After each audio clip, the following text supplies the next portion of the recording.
I still wake up sweating when I hear running water at night. It sounds foolish, I know. A faucet dripping in the kitchen, or maybe just the rain hitting the aluminum gutter outside my window. My wife, God rest her soul, she used to tell me to just close the bathroom door, but it didn't help. For me, the sound of water in the dark isn't just water, it's the Rhine. It's that black, cold, fast-moving stretch of river that stood between us and the end of the nightmare. It's the sound of a paddle slipping into the current when you're trying to be quieter than a ghost. It's the sound of a man drowning because he was too heavy with gear to float and too disciplined to scream and give away our position. Most folks know about D-Day. They make movies about it. They know about the bulge, freezing in the snow. But not enough people talk about March of 1945. That was a strange time. We were winning, but that made it more dangerous, not less. When an animal is cornered, truly cornered, that's when it bites the hardest. We were pushing into the heart of Germany, and the resistance was getting desperate. But there was something else going on, something above my pay grade, something we only heard about in whispers, or saw in the angry set of our captain's jaw. We were in Patton's Third Army. If you were with Patton, you knew two things. First, you were going to kill Germans. Second, you were going to move faster than any human being should be expected to walk. We were tired. Lord, we were so tired. My boots were practically rotted off my feet by the time we reached the Palatinate. I had blisters on top of blisters. But we kept moving because the old man, Patton, he had a fire in his belly. He wanted the glory. We didn't know the politics then. I was just a 20-year-old kid from a mill town in Ohio. I didn't know about Winston Churchill or President Roosevelt or the teleprompter messages going back and forth across the Atlantic. I didn't know that General Montgomery up north was planning this massive Hollywood-style production to cross the Rhine with thousands of planes and artillery shells, demanding everyone wait for him to be the star. All I knew was that our lieutenant, a good man named Miller, who looked like a schoolteacher but fought like a wildcat, gathered us around near a farmhouse that had half its roof blown off. He looked at us, and he didn't have that usual grim look. He had a smirk. He said, "Boys, we're going to steal the show." We didn't know what he meant, not really, but we found out soon enough. We were racing. We weren't just fighting the Germans, we were racing our own allies. Patton wanted to cross that river before Montgomery. He wanted to pee in the Rhine. Excuse my language, but that's exactly what he said he wanted to do. Before the British could even launch their boats. It was about pride. It was about jealousy. And we were the ones who had to pay the toll for that pride with the soles of our feet and the ache in our backs. The night we got to the river, near a place called Nierstein, it was eerie. That's the only word for it. Usually, before a big push, the sky tears open. The artillery boys line up hub to hub, and they pound the other side until the ground shakes so hard your teeth rattle in your skull. You get used to that. You expect it. It's the music of the dance. But that night, March 22nd, it was silent. That silence was heavy. It pressed down on your chest. We were down by the bank, hiding in the reeds and the mud. I remember looking at the guy next to me, a replacement we called Chicago, because he never stopped talking about the deep dish pizza back home. But Chicago wasn't talking that night. He was shaking. I could hear his teeth clicking together. I reached over and put a hand on his shoulder, just squeezed it. He looked at me, eyes wide, white all around the iris. He whispered, "Where are the guns, Henry? Why aren't we firing?" I told him to zip it, but I was wondering the same thing. To cross a river like the Rhine without softening up the other side, it felt like suicide. It felt like we were walking into a trap. The river was wide there. In the dark, it looked like an ocean. The current was strong, swirling around debris, maybe logs, maybe bodies, you couldn't tell. We had these assault boats, little flimsy things. They didn't look like they belonged in a war. They looked like something you'd use to go fishing on a Sunday, only painted that ugly olive drab. We had to carry them down to the water. The mud sucked at our boots. Squelch, squelch. Every noise sounded like a gunshot to my ears. I kept waiting for a flare. That was the big fear. A German flare going up, turning the night into day, hanging there on a little parachute while the machine guns opened up on us. We'd be sitting ducks on that water. I remember getting into the boat. It rocked unsteadily. I was gripping my rifle so hard my knuckles were white. The smell of the river hit me then. It smelled like wet earth, rotting vegetation, and something metallic. Oil maybe, or blood from upstream. If you're still listening to my story, I'd appreciate if you'd hit that like button and subscribe. It means these memories won't be forgotten. It helps more than you know to keep these stories alive for the younger generation. We pushed off. The silence was the worst part. You could hear the guys breathing. You could hear the muffled splash of the paddles. I was in the bow, staring into the darkness of the far bank. My eyes were straining so hard they watered. I was looking for the shape of a bunker, the glint of a helmet, anything. Halfway across, Chicago dropped his paddle. It hit the gunwale of the boat with a clatter that sounded like a church bell ringing. Every single one of us froze. I stopped breathing. I think my heart stopped beating for a full 10 seconds. We just drifted there, waiting for the muzzle flash, waiting to die. But nothing happened. The Germans, they weren't there, or they were sleeping. Or maybe, just maybe, they didn't believe anyone would be crazy enough to cross without an artillery barrage. Patton had gambled. He gambled with our lives, sure, but he gambled right. He knew they were expecting a show, not a sneak thief in the night. We hit the far bank and scrambled up the mud. It was slippery, smelling of decay. We fanned out, moving low, waiting for the ambush. But it was quiet. We had done it. We had crossed the Rhine. I remember lying flat on my belly in a patch of cold, wet grass, looking back at the river. I saw the next wave of boats coming, and then I started to shake. The adrenaline dumped out of me all at once. I just lay there, shivering, realizing how close we had come to being wiped out. Later we heard the stories. We heard that Patton called General Bradley and said, "Brad, don't tell anyone, but I'm across." He wanted to announce it just when Montgomery was starting his big, expensive barrage up north, just to steal the wind from his sails. At the time, huddled in a foxhole, I was hastily digging in German soil. I didn't care about the rivalry. I just cared that I was alive. But looking back now at 92, I see it differently. I see how the egos of great men move us around like chess pieces. Montgomery wanted the glory of the Rhine crossing. He needed it. The British had suffered a lot, and they needed a win. Patton knew that, and he couldn't stand it. He was jealous of the attention Monty was getting, so he drove us. He drove us until we were sleeping while we walked, just to prove a point.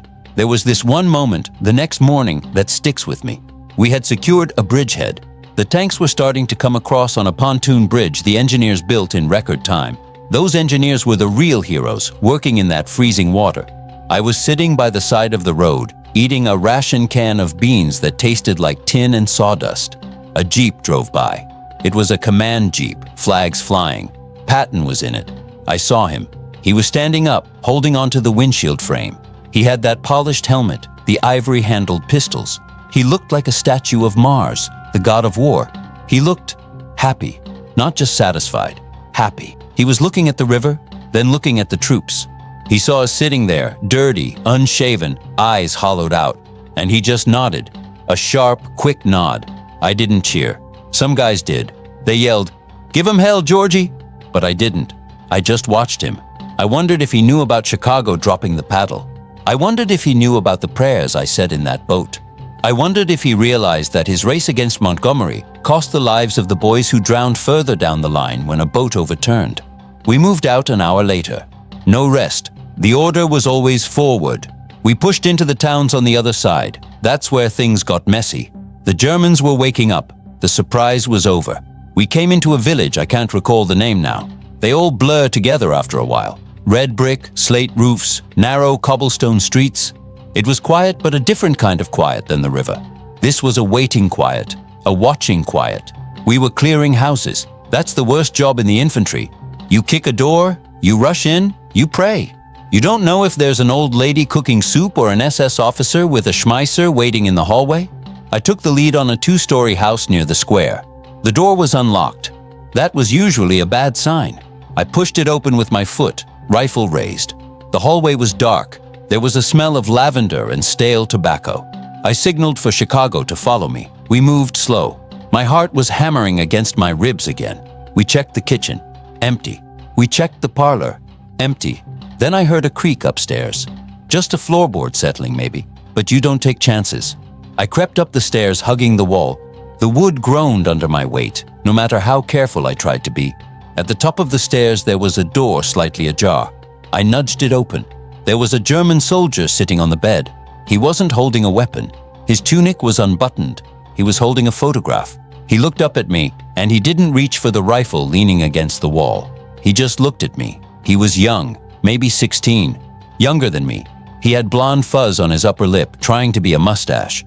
I had my M1 leveled right at his chest.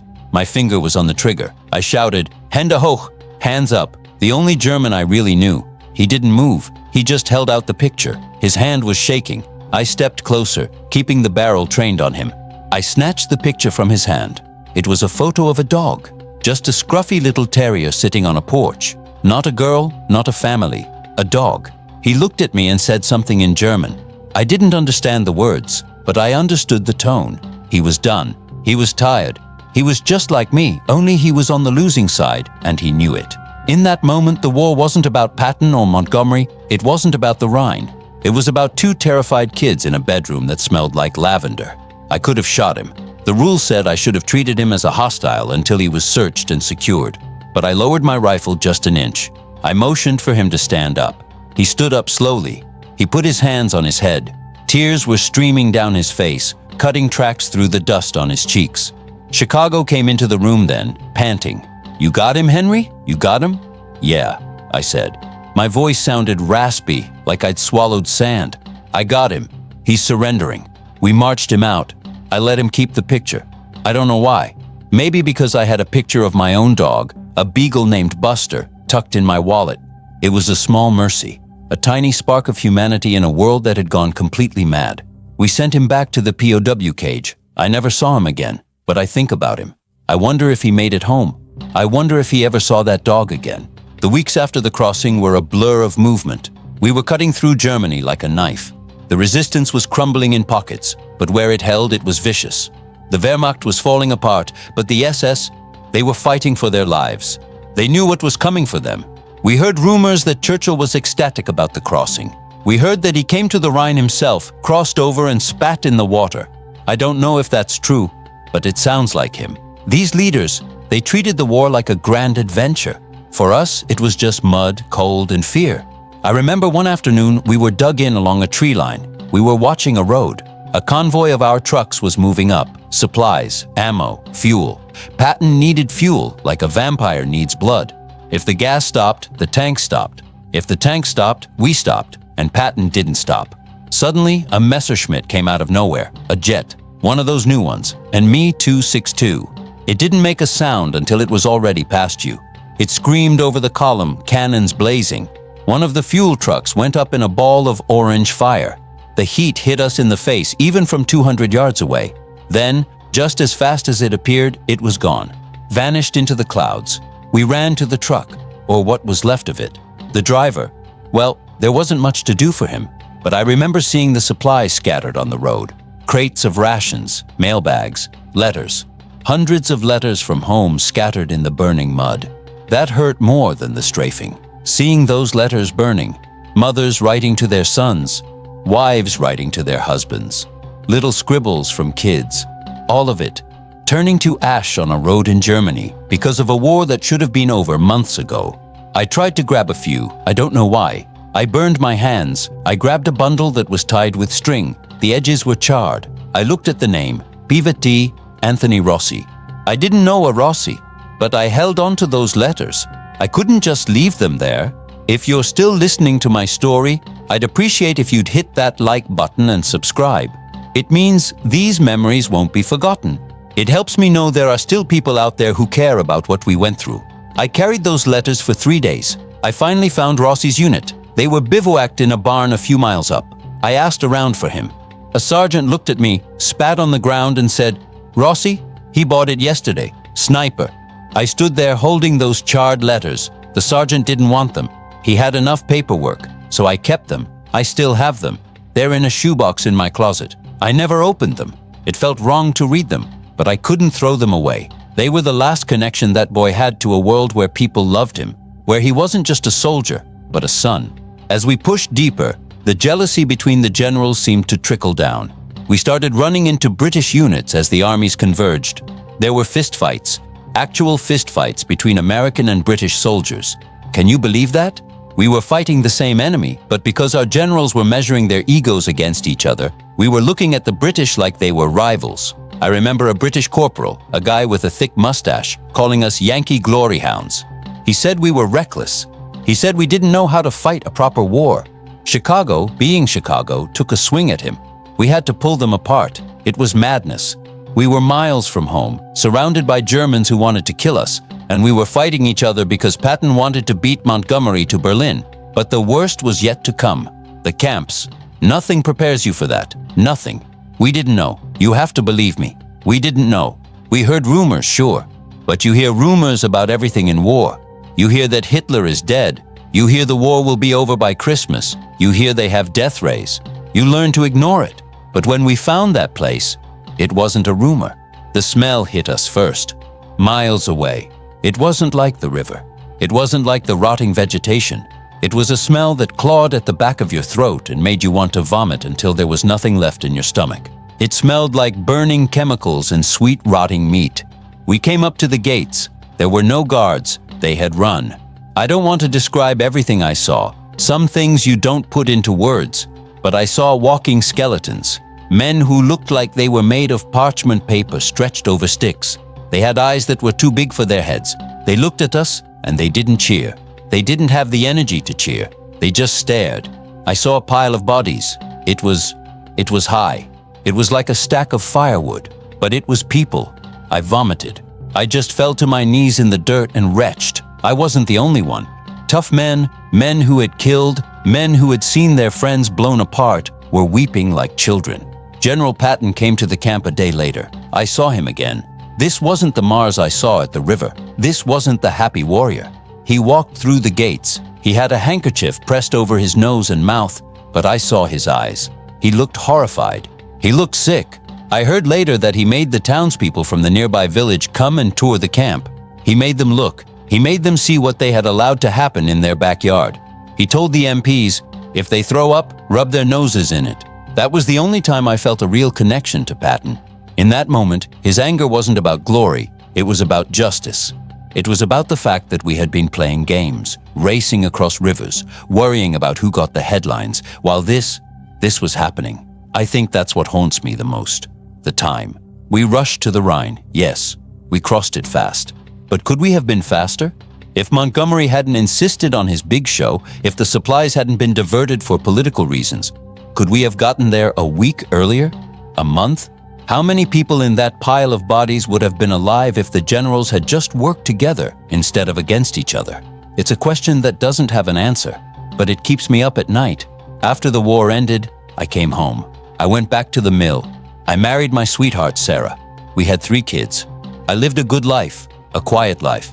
I didn't talk about the war, not for a long time, but I watched the news. I watched the world change. I saw the Cold War. I saw Vietnam. I saw Iraq, and I saw the same things happening. Leaders measuring their egos, politics interfering with survival, young men sent to die for reasons they didn't understand. I remember reading a book about the war in the 80s. It talked about that whisper. The title of the story you asked for mentioned a whisper between Churchill and Roosevelt. The history books say they were managing a delicate alliance. They say they had to soothe egos to keep the coalition together. They say Montgomery was difficult and Patton was uncontrollable. They call it the art of command. From where I sat, in a foxhole with wet socks and a stomach full of fear, it didn't look like art. It looked like a mess. But I also remember the brotherhood. I remember Chicago sharing his last cigarette with me. I remember Lieutenant Miller pulling me down when a sniper round cracked past my ear. I remember the German boy with the picture of the dog. Those are the things that matter. Not the whispers in the halls of power, but the whispers between men in the dark. You okay? Yeah, I'm okay. Watch your left. I got you. That's the real history of the war. I'm 92 now. My hands shake when I hold a coffee cup. I can't walk very far without getting winded, but my mind goes back there every day. I go back to the Rhine. I'm sitting in that boat again. The water is black. The air is cold. I can hear the paddle dipping into the water. I can feel the tension in the air. And I realized something. We were just kids. We were children with rifles, caught in a game played by giants. We didn't hate the Germans we were fighting, not the ordinary soldiers. We were just scared. They were scared. And we were all just trying to get home. I sometimes wonder what would have happened if I had pulled the trigger on that boy in the bedroom. Would it have changed anything? No. The war would have ended the same way. The maps would look the same, but I would be different. I would have carried one more ghost, and I have enough ghosts as it is. If you're still listening to my story, I'd appreciate if you'd hit that like button and subscribe. It means these memories won't be forgotten. It's hard to bring these things up, but it's necessary. I want to tell you about the end, the very end. We were in Czechoslovakia when the word came down. Cease fire. It didn't feel real. You expect a big explosion. You expect the sky to open up and angels to sing. But it was just quiet. A radio operator came out of a tent. He took off his helmet. He looked at us and said, "It's over, fellas. Jerry quit." We didn't cheer, not at first. We just sat there. I looked at my hands. They were caked with dirt and grease. I looked at my uniform. It was torn and stained. I touched my face. I had a beard. I felt old. I was 21, but I felt like I was 50. Chicago started to cry. He just sat on a crate of ammo and sobbed. Not happy tears, just relief. The kind of relief that hurts. I took out my wallet. I looked at the picture of Sarah. I hadn't looked at it in weeks because it hurt too much. I looked at the picture of my dog, Buster. And then I remembered the German kid. I hoped he was hearing the news too. I hoped he was walking out of a cage somewhere, looking at the sky, knowing no one was going to shoot at him anymore. We went home on a ship. The Atlantic was rough. Everyone was sick. But when we saw the Statue of Liberty, that's a cliche, I know. But when you see her, after seeing what we saw, she doesn't just look like a statue. She looks like a promise. A promise that there is a place where you don't have to be afraid of the dark. I got off the boat. I took a train to Ohio. I walked up the steps to my parents' porch. My mom was hanging laundry. She saw me. She dropped the basket. She didn't say a word. She just ran. That hug, that was the end of the war for me. But the Rhine never really leaves you. The jealousy of the generals, the rush, the silence of the water, it's all still there. I hope you never have to cross a river like that. I hope you never have to make the choices we made. I hope you never have to see what egos can do when they have armies at their disposal. But if you do, if you ever find yourself in the dark, scared, wondering if you're going to make it, just remember, keep paddling, don't drop the oar, and look out for the guy next to you. Because in the end, he's all you've got. Thank you for listening to an old man ramble. It's been a long time coming. This is Henry Lawson, signing off. Take care of each other. I turned off the recorder for a minute there. Needed to catch my breath, but staring at this little red light, I realized I haven't told you the half of it. I gave you the ending, the Hollywood wrap-up, where we all go home and hug our mothers. But war doesn't end neatly like that in your head. It loops, and there's a chunk of time between that river crossing and the camps that I skipped over. And that's the part that really explains the title of this story. That's the part where the jealousy between those generals didn't just hurt feelings. It got boys killed. You see, after we crossed the Rhine, the history books say we swept across Germany. Swept. Like a broom. It sounds easy. It sounds smooth. But let me tell you what it actually felt like. It felt like running a marathon with a plastic bag over your head. Because here's the thing about Patton and Montgomery racing each other. A race needs gas. A race needs bullets. And there was only so much to go around. We started hearing stories, scuttlebutt from the truck drivers who brought up our chow. They said Patton was stealing fuel, literally hijacking fuel trucks meant for other armies. He was so obsessed with beating Montgomery to the prize, so eaten up with this professional jealousy, that he was leeching the supplies dry to keep his tanks moving. And where did that leave us? The infantry? It left us walking. We walked until our feet bled, and then we walked some more. The tanks would roar past us, throwing up mud, chasing glory. And we'd be slogging behind, clearing the woods they bypassed. And that's where the devil was hiding, in the woods. There was a week in early April. I remember it because it wouldn't stop raining. Not a hard rain, just this miserable, freezing drizzle that soaked into your wool uniform and made you smell like a wet dog.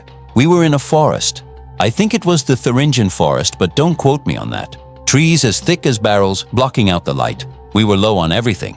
I had maybe 2 clips of ammo left for my M1. We hadn't seen a hot meal in 4 days because the kitchen trucks couldn't keep up with Patton's pace. We were eating D rations, those chocolate bars that were so hard you had to shave them with a bayonet just to chew them, and they gave you dysentery. So imagine that. You're freezing, you're starving, you're sick to your stomach, and you're walking through a dark forest knowing that the SS is hiding behind the trees. That's the reality of the race. We came to a clearing. A little logging road cut through it. Lieutenant Miller halted us. He looked worried. He was always checking his map, but maps don't tell you where the enemy is. He called for the radio operator. "Get me regiment," he said. "Tell them we're extended too far. We need support on our flank." The radio operator, a kid named Smitty from Arkansas, tried.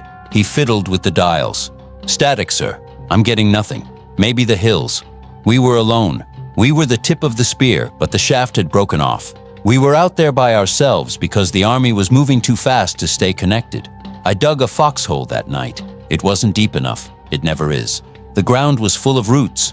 I sat there with Chicago. He wasn't talking about pizza anymore. He was talking about his boots. "My sole is flapping, Henry," he whispered. "I tied it with wire, but the wire is cutting my foot." "Quiet," I told him. "Listen."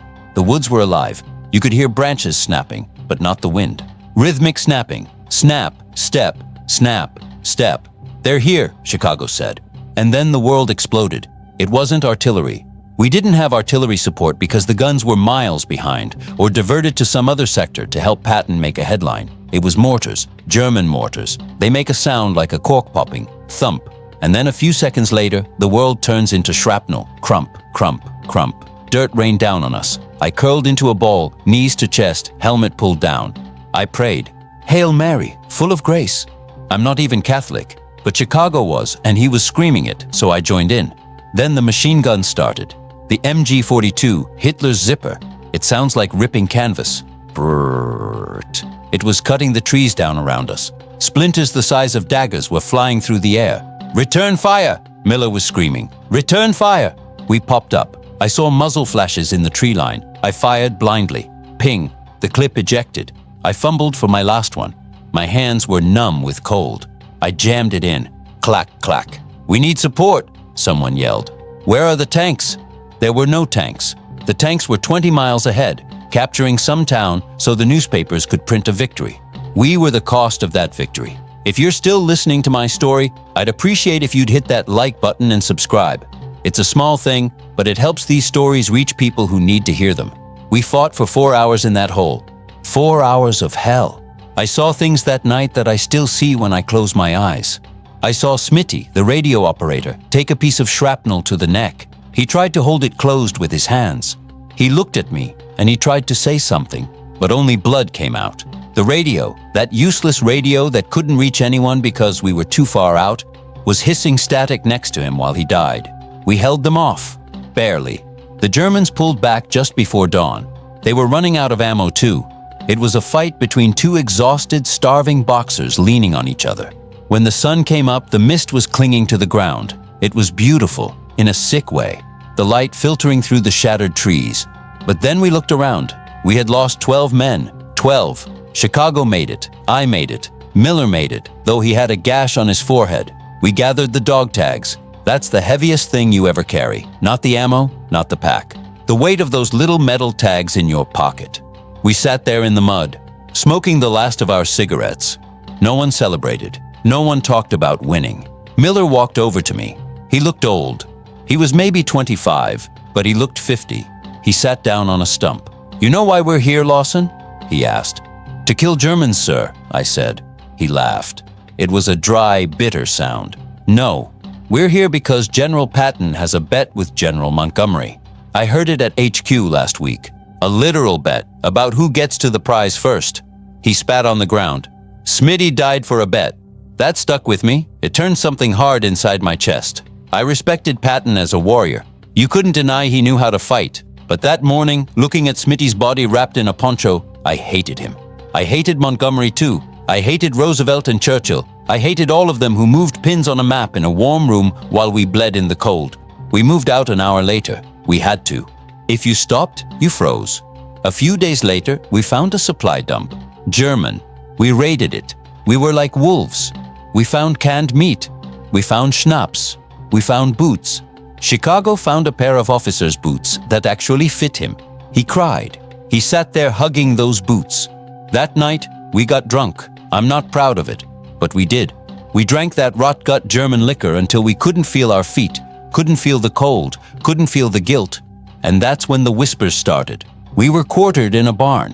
A few guys from another unit joined us. They were from the 4th Armored Division, Patton's favorites. They had the tanks, they had the swagger, but they looked haunted too.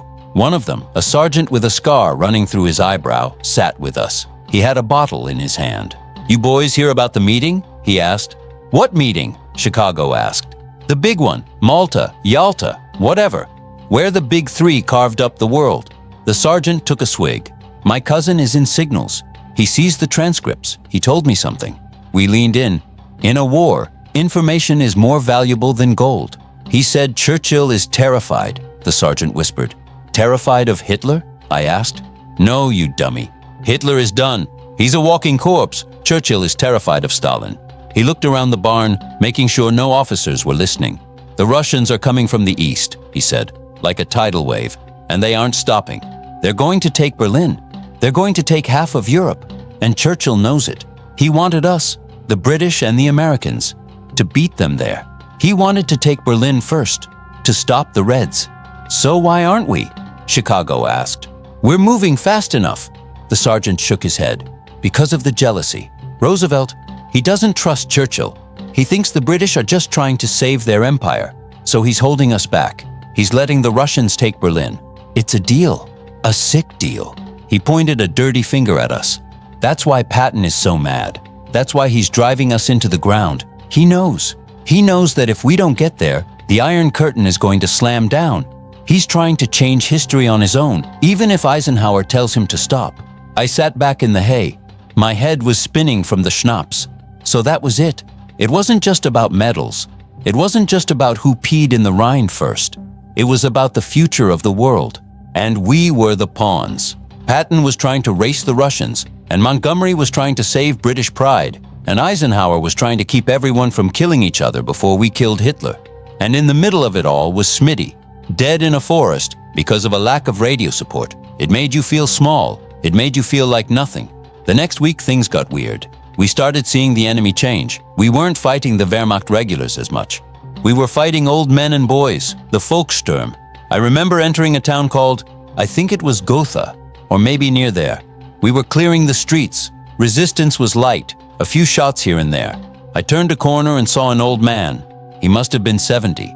He was wearing a WWI uniform that was too tight for him. He had an old bolt-action rifle. He was standing in the middle of the street, aiming at a tank. A tank. He fired. Ping. The bullet bounced off the armor like a pebble. The tank turret slowly turned. It was like watching a dinosaur. The barrel lowered. "Don't!" I screamed. I don't know why. He's just an old man. But the tank didn't hear me or didn't care. Boom. The old man was gone, just pink mist and rags. I walked over to the spot. There was a crater, and in the crater I saw a medal. An iron cross from the First War. It was bent and scorched. I picked it up. It was still hot. Why? Why did he do that? What kind of madness makes an old man fight a tank with a rifle? It was the fear. The same fear that the sergeant talked about in the barn. They were terrified of the Russians. They had heard the stories. They knew what the Red Army was doing in the East. Rape, plunder, revenge. They preferred to die fighting us than surrender to the Soviets. But here's the twist.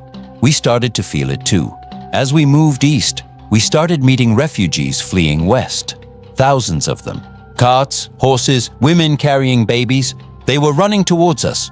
Usually civilians run away from armies. These people were running into our arms. "Please," a woman grabbed my arm. Her face was streaked with mud. "Please, the Russians, don't let them come." She spoke a little English. She shoved a baby into my hands. Take him to America." I stood there, holding this strange baby. He was heavy. He smelled like sour milk. He looked at me with blue eyes that didn't know anything about Nazis or allies. I gave the baby back. "I can't, ma'am, I can't."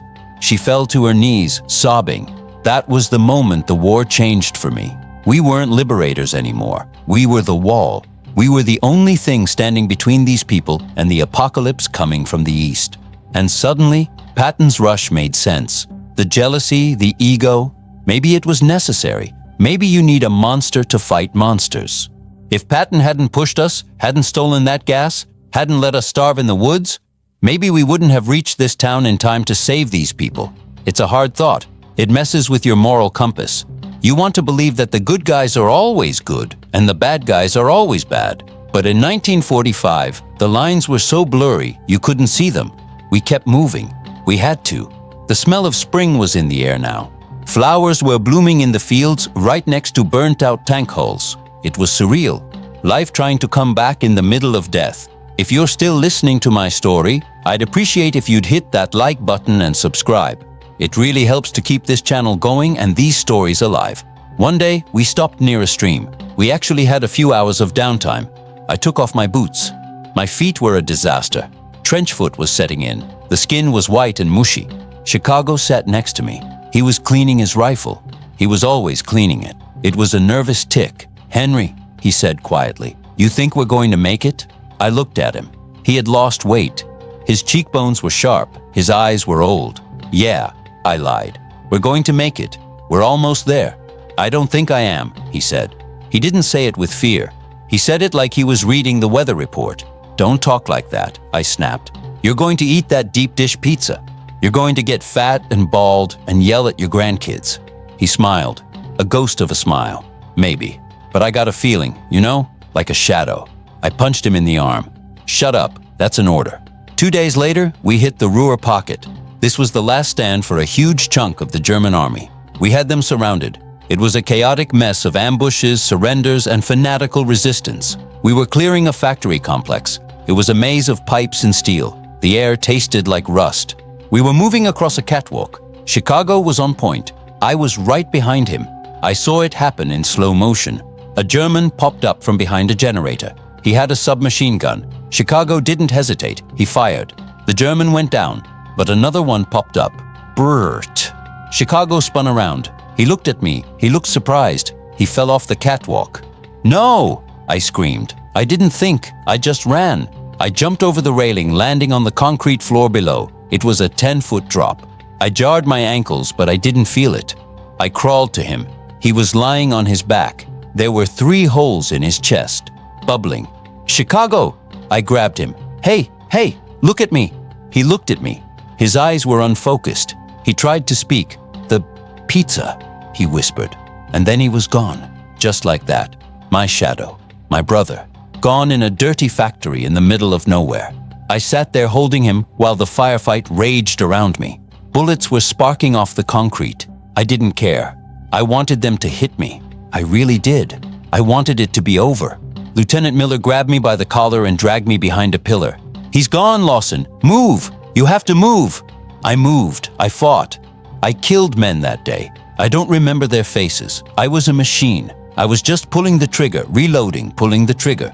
I had nothing left inside, just a cold black hole where my heart used to be. That night, they put Chicago in a truck with the others.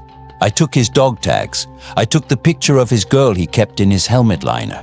I sat in the rain and I cried. I cried for Chicago. I cried for Smitty.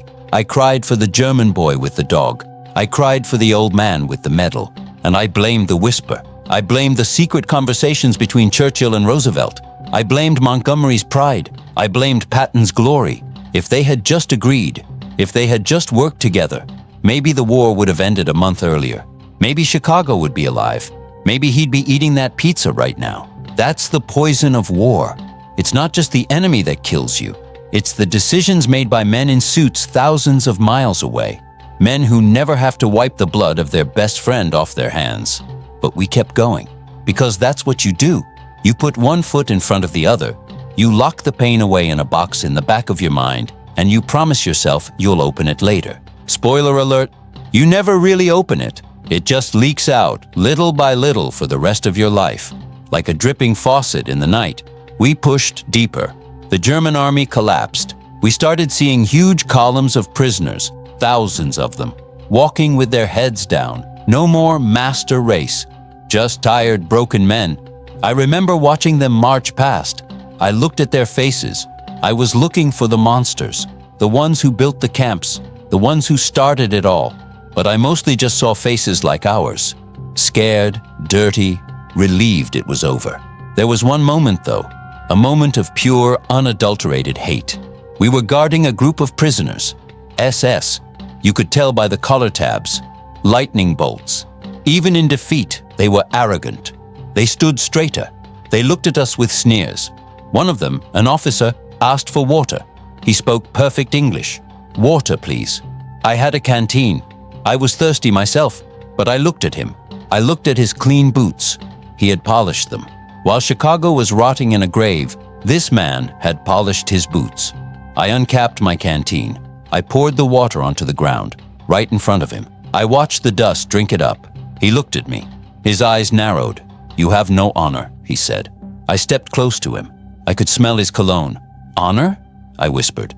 "My friend is dead because of you. My feet are rotting because of you. The whole world is burning because of you. Don't talk to me about honor." I wanted to hit him. God, I wanted to smash his face in with my rifle butt, but I didn't. Lieutenant Miller was watching.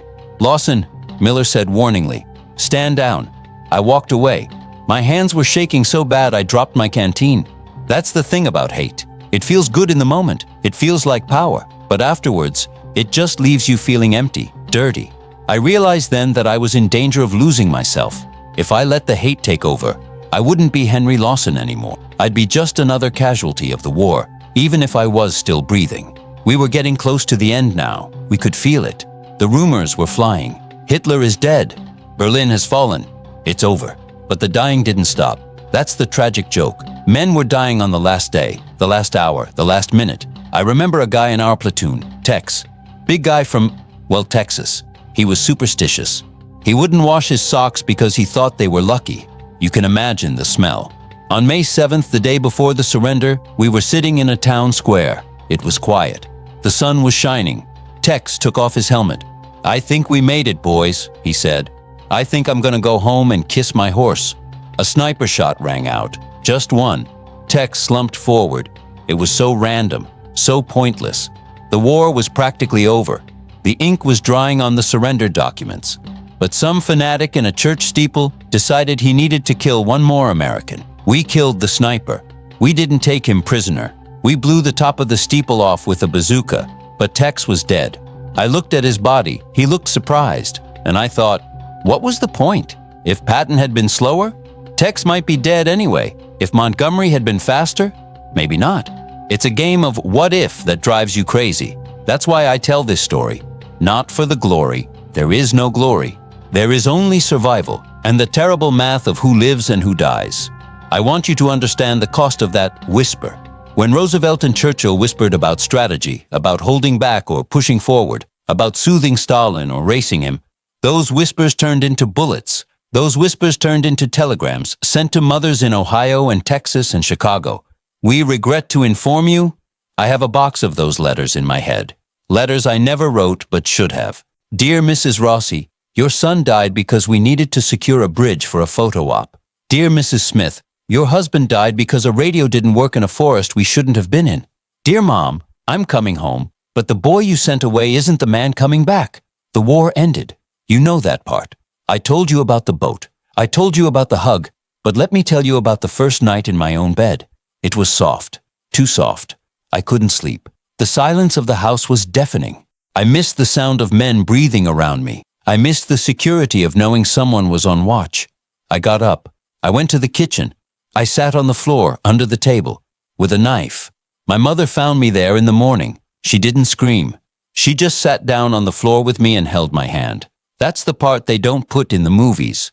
The vet sleeping under the kitchen table because he feels safer there than in a bed. It took me years to get right.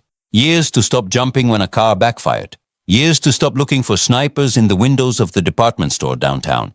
And the whole time, I watched the generals write their memoirs. Patton, Bradley, Montgomery. They all wrote books explaining why they were right, why they were geniuses. They never mentioned the hunger. They never mentioned the boots falling apart. They never mentioned Chicago. So I'm mentioning him. I'm Henry Lawson. I was a private first class. I didn't move pins on a map. I just walked the ground where they stuck them. And I'm telling you, the history you read is written by the winners. But the truth is carried by the survivors. And we're almost all gone. So listen closely to the water. Listen to the whispers. And remember the price. I'm tired now. I think that's enough for today. The ghosts are getting restless. Thanks for listening.